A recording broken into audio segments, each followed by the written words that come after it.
নামটা বললাম, এই দলের সম্মানার্থে নামটা বললাম না, কারণ যারাই রাজনীতি করে, এই দেশে রাজনীতি করে, আমরা চাই তারা দেশের জন্য রাজনীতি করুক, ইতিবাচক রাজনীতি করুক, ফেসিবাদী রাজনীতি না করুক। বহু শহীদের রক্তে রঞ্জিত এই আন্দোলনে রয়েছে অনেক গৌরবময় ইতিহাস।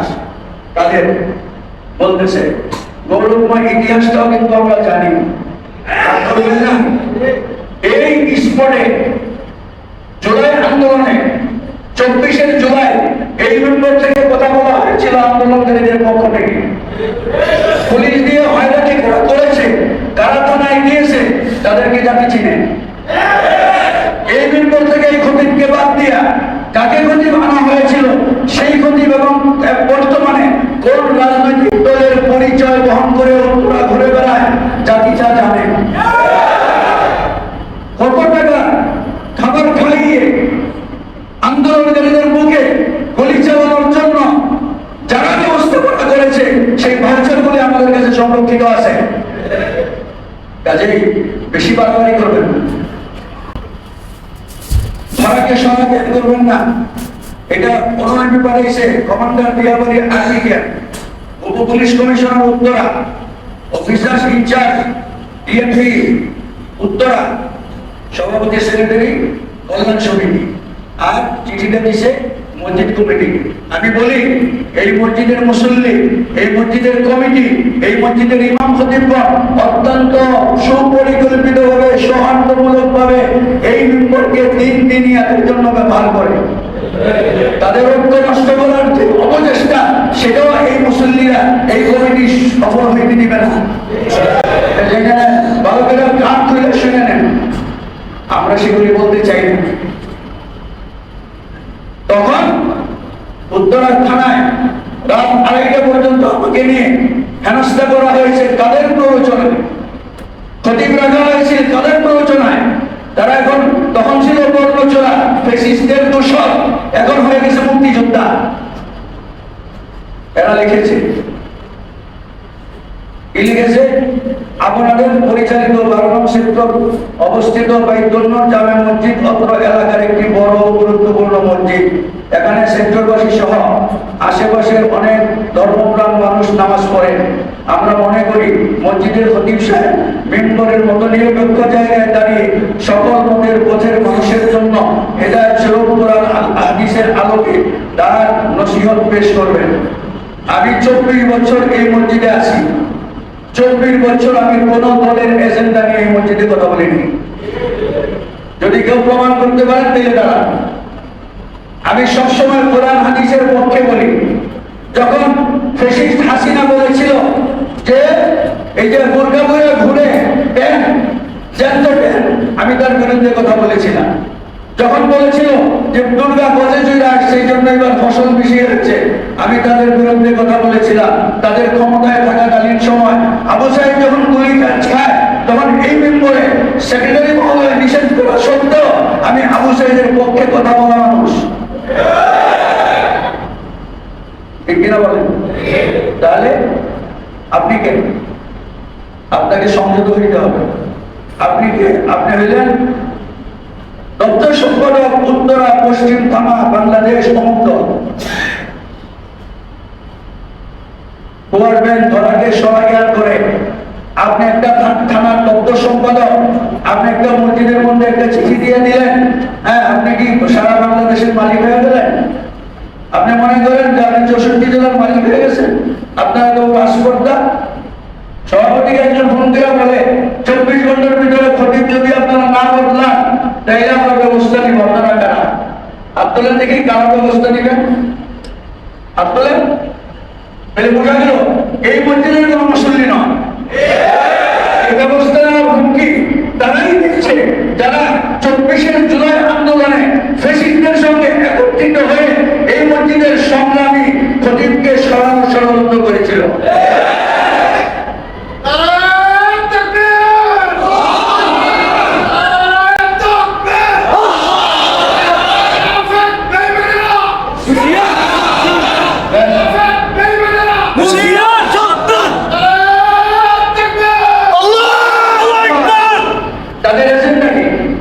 আমি জানতে জানাতে চাই, তাদের এজেন্ডা তাদের মিডিয়া মাঝে মাঝে আসে, তাদের এক তারিখ মনোহর কইছে যে মসজিদ থেকে কওমি মাদ্রাসার খতিব ইমামদেরকে সরাইতে হবে।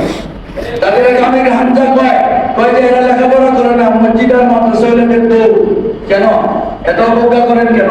আপনি তো একটা পরিভাষার অর্থ জানেন না, এখানে কয় হিরো জানেন না, আপনাদের কাছে শিখতেও চান না, তাহলে আপনারা তো আস্ফালন কেন?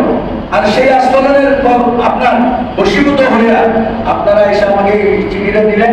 আমি আপনাদেরকে জিজ্ঞেস করি, এই যে নোটিশটা দিয়েছে, এই নোটিশটার সঙ্গে কি আপনারা একমত? একমত? কে কে একমত থাকবেন দেখি? কেউ একমত না, তাহলে বোঝা গেল এই চিঠি অবান্তর। আজকে এই মিরপুর থেকে মসজিদ কমিটির সকল সদস্যদের পক্ষ থেকে, ইমাম খতিবদের পক্ষ থেকে, সমস্ত মুসল্লিদের পক্ষ থেকে এটাকে অবাঞ্ছিত ঘোষণা করা হইল, ছিঁড়ে ফেলা হোক। খবরদার এরকম আস্পর্ধা দেখাবেন না, এরকম আস্পর্ধা দেখাবেন না। আমরা শান্তিপ্রিয় ভাবে এই দেশে সকলে মিলে দিলে বিদায়ের পরে একসঙ্গে চলতে চাই, বুঝাবেন না? হ্যাঁ, দিনের দায়ী হিসেবে আমার দায়িত্ব কর্তব্য হলো আপনাদের মিস্টেকটাকে তুলে ধরা। আমি সেটাই তুলে ধরেছি। এরা তো এটাও জানে না এই যে ডেট ফেল আপনার কি এটার মধ্যে আল্লাহর নাম আর আকিমুদ্দিন আছে। এটা ডেট ফেল, আপনার বড়রা এটাকে বাদ দিয়ে দিছে। কাজে রাজনীতি করেন, মেম্বার রাজনীতির জন্য নয়, এটা হলো দিনের কথাবার্তা বলার জন্য। তবে ক্ষমতায় বসে কোনো ব্যক্তি ইসলাম, ঈমান, কালিমা, নামাজ, রোজা, হজ, যাকাত, আপনি রোজাকে পূজার মধ্যে বিসর্জন দিতে যাবেন, আপনার বিরুদ্ধে কথা হবে না? দায়িত্ব ঠিক কিনা বলেন? আপনি রোজাকে পূজার মণ্ডপে যায় বিসর্জন দিবেন, বলবেন রোজা পূজা এক জিনিস, আমরা এটা বলবো না? আমাদের 1400 বছর চলে আসে আমাদের মহব্বতের আমল রোজা, আমাদের মহব্বতের আমল নামাজ, আমাদের মহব্বতের নবী মুহাম্মদুর রাসূলুল্লাহ সাল্লাল্লাহু আলাইহি ওয়াসাল্লাম, সেটাকে আপনি বিসর্জন দিবেন কৃষ্ণের সঙ্গে আর বিশ্বের সঙ্গে তুলনা করবেন। কোন দায়িত্বজ্ঞানহীনের মতো সাল্লাল্লাহু আলাইহি ওয়াসাল্লাম ছাড়া, সম্মান ছাড়া উল্লেখ করবেন। আপনাকে আমরা কি করতে পারবো না? আপনি নবীকে সম্মান করতে পারবেন, আপনাকে আমি কি করতে পারবো না? সংশোধন করতে পারবো না? সংশোধনই নাই, সংশোধনই না। আর কি আরে ফ্যাসিস্ট সরকার তো মত দেখাইছে, ফ্যাসিস্টগিরি দেখাইছে ক্ষমতায় বসার পর, আপনারা তো শব্দ দেখাই শুরু করে দিলেন। এবার কি এখনো তো ক্ষমতায় যান নাই, শব্দ দেখতে আসেন। তো শব্দ দেখতে আসেন যখন, আমি বলি ন্যায়ের জন্য যদি আপনারা রাজনীতি করেন, অন্যায়কে প্রতিহত করার জন্য, বস্তুনিষ্ঠভাবে দেশ পরিচালনা করার জন্য দেশের পাশের মানুষের ম্যান্ডেট লাগবে না? এই মানুষগুলি কি ভোটার না? আমরা কি ভোটার না? তাহলে আপনি রাজনীতি আমাদের সঙ্গে করতে হবে না, আমাদের কাছ থেকে ভোট নিতে হবে না?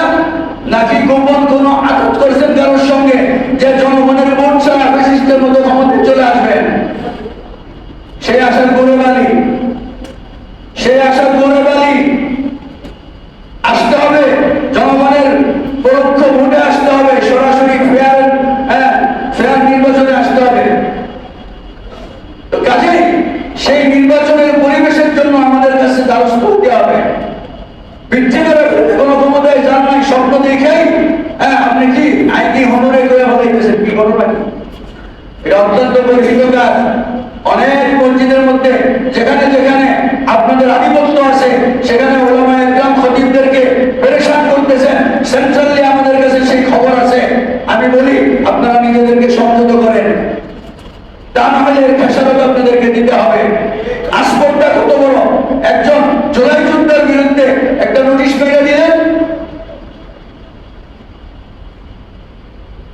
আপনারা ফ্যাসিস্টের সঙ্গে মিলেছিল, খাওয়ার পুলিশকে দিয়ে গুলি করলেন, আর আমরা যুদ্ধ করলাম, আর সেই যুদ্ধের বিরুদ্ধে নোটিশ পেয়ে দিলেন। আসপদটা সীমিত রাখেন, হেদায়েতের জন্য এখনো বলি যে কথাগুলি গত সপ্তাহে বলেছি, আমাকে হুমকি দিয়েছে প্রত্যাখ্যান করার জন্য। আমি একটা শব্দ প্রত্যাখ্যান করলাম না, যা বলেছি তাই এই সপ্তাহে বললাম, সংশোধন হয়ে যায়। রোজা পূজা এক নয়। মুসলমান ইসলামের লেভেল ধরে বলে বলে পূজাকে নিয়ে এমন ভাবে ভিড় করা যে পূজা নামাজ মাহফিল বোঝা যায় না, এটা ইসলাম আর মুসলমানদের কাজ নয়। এখনো বললাম আল্লাহর নাম, কোরআনের আয়াত, এইগুলো তুচ্ছ তাচ্ছিল্য করার জিনিস নয়। প্রত্যাখ্যান করবো মানে আমার বয়স 63 বছর, এখন বোনাস হায়াত নিয়ে আসি। এখানে জুমার নামাজ পড়াইতেছি 24 বছর, এখানে বোনাস অবস্থা নিয়ে আসি, রিটায়ারমেন্টে আসি, আমাকে কিসের ভয় দেখাবেন? কাজেই নিজেরা সংযত হন, কৃতকর্মের জন্য ক্ষমা চান, অনুশোচনা করে সংশোধন হওয়ার চেষ্টা করেন। আমাদের কাজের সংশোধন করা, নবীর নাম যখন বলবেন সকলেই, আল্লাহ বলছে সাল্লু আলাইহি ওয়া সাল্লিমু তাসলিমা। নবী মুহাম্মদ সাল্লাল্লাহু আলাইহি ওয়াসাল্লামের নাম বললে তোমরা কি করবা? দরুদ শরীফ পড়বা। আপনি বিশ্ব কৃষ্ণ মুহাম্মদ বলেন, এই বলাটা কি সুন্দর হয়েছে না অসুন্দর হয়েছে?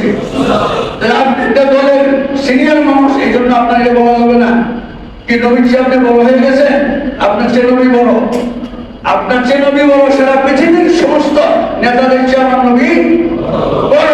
কাজেই সম্মানের সঙ্গে নবীর নাম নেওয়া শিখেন। এটাই আমার বক্তব্য ছিল। রোজা পূজা এক জিনিস নয়। রোজা হলো ইবাদত, পূজা হলো শিরক। রোজা হলো ইবাদত, পূজা হলো শিরক। এই দুটো মুদ্রার এপিটোপিট নয়। এই বক্তব্য প্রত্যাহার করেন, জাতির কাছে ক্ষমা চান।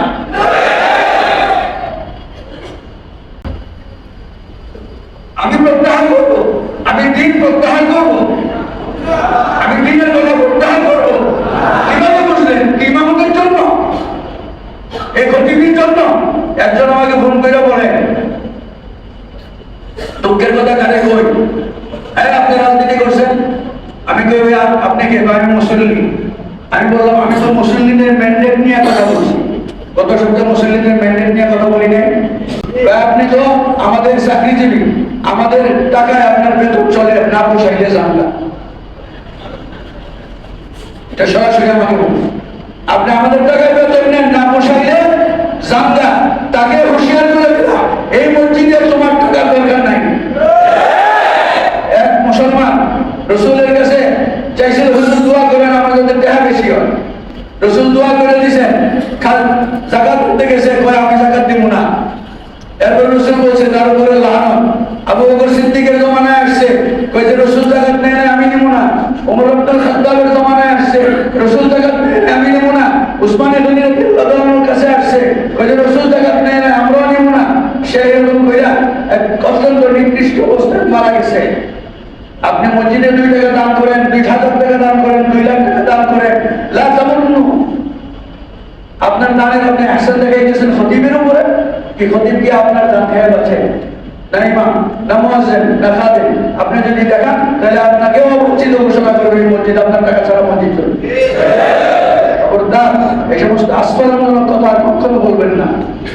আমরা সকলকে আহ্বান জানাই, এখান থেকে দ্বীনের কথা হবে, কোরআনের কথা হবে, সবসময় হবে, সুচারুভাবে হবে, বলিষ্ঠভাবে হবে, কোনো কিছু পরোয়া না করে হবে, সেগুলোকে মেনে নেওয়ার চেষ্টা করে। যদি কোনো প্রোগ্রামটি হয় সম্মানের সঙ্গে, আমি তো মানুষ, সেটা কি সম্মানের সঙ্গে সেটা সমাধান নাই? আমার কাছে আসছিলেন, আমাকে বলছিলেন হুজুর আপনি এই কথাটা ভুল বলছেন, মিথ্যা বলছেন। আমি নাকি কোনো একটা দলের নাম বলে আমি বিশুদ্ধার করেছি, আমার নাকি হীনমন্যতা আমি দেখিয়েছি। আমি হীনমন্যতা দেখাই নাই, আমি ইসলামের মৌলিকত্ব নিয়ে কথা বলেছি, মৃত্যু পর্যন্ত কথা বলবো। আপনাদের কাছে তৌফিক চাই, দোয়া চাই, আর যারা এরকম গর্হিত কাজ করছে তাদের সংশোধনের জন্য আল্লাহর কাছে দোয়া চাই। সংশোধন যদি না থাকে তাহলে আল্লাহ জানেন তাদেরকে কি করবে। সুবহানাল্লাহি ওয়া বিহামদিহি, সুবহানাল্লাহ।